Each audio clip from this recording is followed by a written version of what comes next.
Here are the top 10 places in Kata according to our version. Let's go. There are many beaches on the island, and all of them are great. There are quieter and more secluded ones, there are more touristy, popular ones, but we want to recommend our favorite beach to you.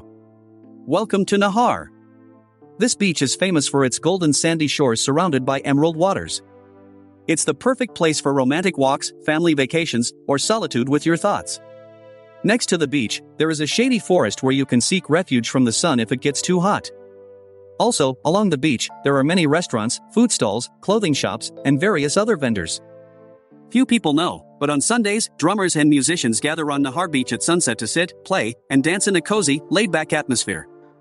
You can join in too, and if you decide to do so, here's a little life hack. If you make a facial expression like not be, it will seem like you're setting the rhythm for everyone here. Well, joking aside, it's really cozy and beautiful here, and everyone sits and plays until darkness falls. The Old Town, also known as Old Town, is located deep within the island, away from the beaches and tourist hustle and bustle. Anyone who comes here immediately notices that there is a special atmosphere in the air that can charm anyone at first sight. There are no crowds of tourists, bars with pole dancing girls, or loud music until dawn here.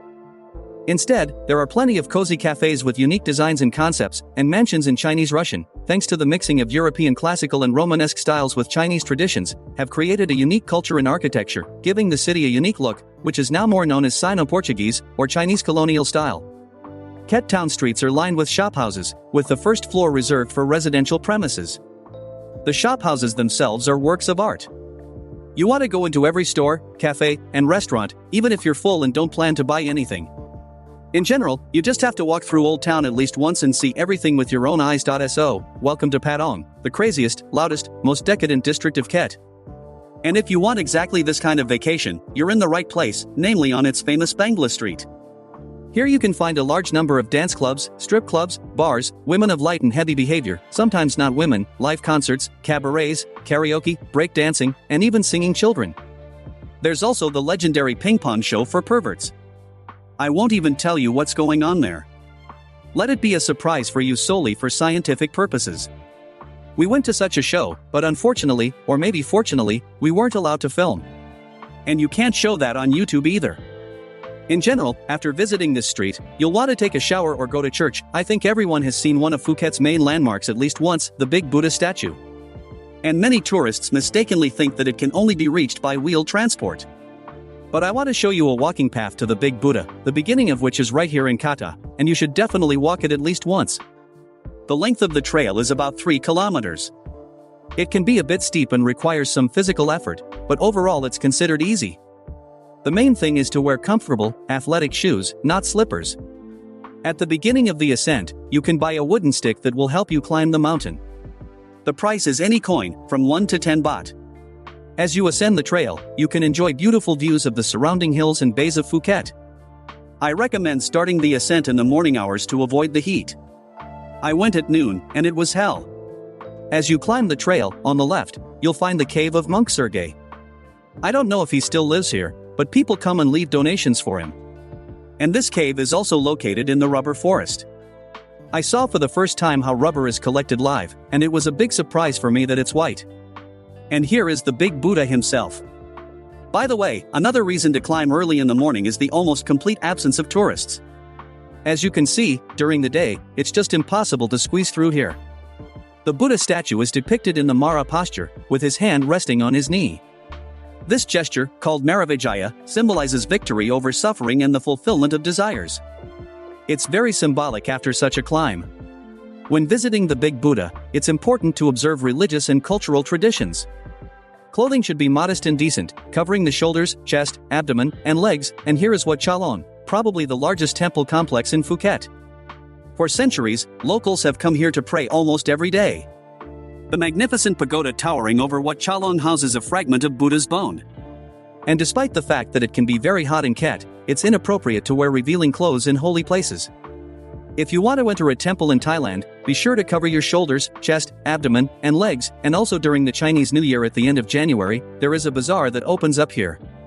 The entire area and temples are decorated for the new year. And I caught myself thinking that it's hard for me to imagine an Orthodox church decorated with garlands. Anyway, yes. Thais from all provinces of Thailand specially come here and set up their stalls. Moreover, the prices here are even lower than at other bazaars. This bazaar lasts for about a week, so if you happen to be in Thailand at that time, we highly recommend stopping by. That's exactly what we did to show you this paradise place. So, while we're sailing, here's some useful information about Phi Phi Island. It's an archipelago located right between Phuket and the Strait of Malacca. Phi Phi consists of 6 islands: Phi Phi Don, Ko Phi Phi La, Ko Bitanak, and Ko Bitanai. We're interested in 2 islands, Phi Phi Don, the largest island in the archipelago and the only island where there is accommodation and restaurants. It's on this island that most of the tourist attractions and entertainment are located, as well as Maya Bay, which is famous for the Viking cave, where locals collect swiftlet nests, and also the picturesque Bay of Maya Bay, where they filmed that movie The Beach. And here we have arrived at the coveted Maya Bay, and the first attraction is a huge queue of people from one end of the island to the other. They are waiting to board back. In general, right from the entrance, you see what awaits you on the way back. But as soon as you step onto this famous beach, you simply lose the gift of speech, and all these worries disappear into oblivion.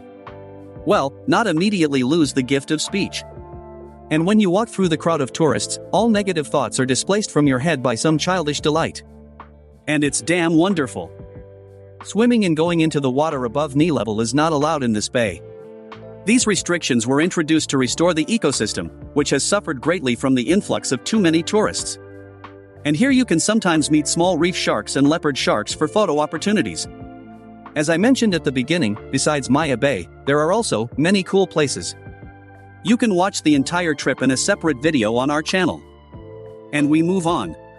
Between Nai Harn Beach and Yanui Beach lies a beautiful viewpoint. It differs from other viewpoints by the presence of a tall white windmill. From this point, there is a magnificent view of Yanui and the island of Koh Man. And watching the sunset here is a whole separate story. Very pleasant and romantic atmosphere. On to the next. Passing by Yanui Beach, we are greeted by Promthep Cape, the southernmost point of the island. This cape is considered one of the main symbols of Phuket. It's known for its beautiful panoramic views of the ocean and is a very popular place for photo shoots and relaxation. And yes, the sunsets here are also incredible. And closing the top 10 places in Kata is the Naka Night Market. It only operates on weekends. So plan your vacation so that, for example, Saturday evening is free for you.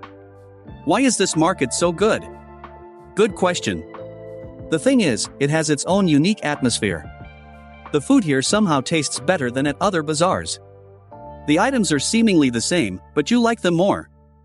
And you want to buy them. Maybe it's because of the Thai guy who sings songs by Kino and Zemfira. Or maybe it's the kids who sing world hits at the other end of the market.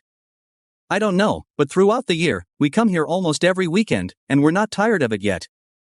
You can find even more interesting tourist and non-tourist places in Phuket in our guides. If you like our videos, then by buying one of them, you not only support our channel but also get benefits for yourself. By the way, a cup of coffee now costs more. The link to the guides will be in the description. That's all for today. See you in the next video.